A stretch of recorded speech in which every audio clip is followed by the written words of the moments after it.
ಪಾಕ್ ನಡುವೆ ಉದ್ವಿಗ್ನ ವಾತಾವರಣ ಹೆಚ್ಚಾದ ಹಿನ್ನೆಲೆ ಭಾರತೀಯ ಯೋಧರ ರಜೆಯನ್ನ ರದ್ದುಗೊಳಿಸಿದ್ದು, ಇದೀಗ ಹನಿಮೂನ್ಗೆಂದು ಊಟಿಗೆ ಹೋಗಿದ್ದ ಕನ್ನಡಿಗ ವಾಪಸ್ ಸೇನೆಗೆ ಸೇರಿಕೊಂಡಿದ್ದಾರೆ.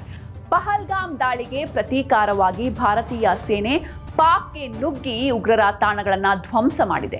ಇದೀಗ ಉಭಯ ರಾಷ್ಟ್ರಗಳ ನಡುವೆ ಉದ್ವಿಗ್ನ ವಾತಾವರಣ ಹೆಚ್ಚಾಗಿದ್ದು, ಈ ಹಿನ್ನೆಲೆ ಭಾರತೀಯ ಸೇನೆಯು ತನ್ನೆಲ್ಲಾ ಸೈನಿಕರ ರಜೆಯನ್ನ ರದ್ದುಗೊಳಿಸಿದೆ.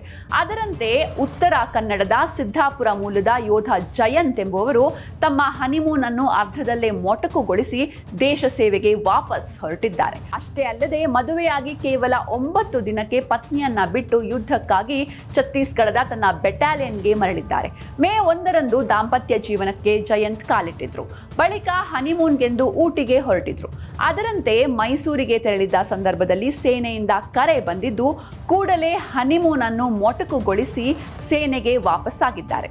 ಯೋಧ ಜಯಂತ್ ಅವರು ಛತ್ತೀಸ್ಗಢದ ಬೆಟಾಲಿಯನ್ನಲ್ಲಿ ಸೇವೆ ಸಲ್ಲಿಸ್ತಾ ಇದ್ದು, ಇದೀಗ ಯೋಧ ಸೇನೆಗೆ ಮರಳುವ ಹಿನ್ನೆಲೆ ಸನ್ಮಾನ ಮಾಡಿ ಗೆದ್ದು ಬಾ ಎಂದು ಹಾರೈಸಿ ಕಳುಹಿಸಿದ್ದಾರೆ.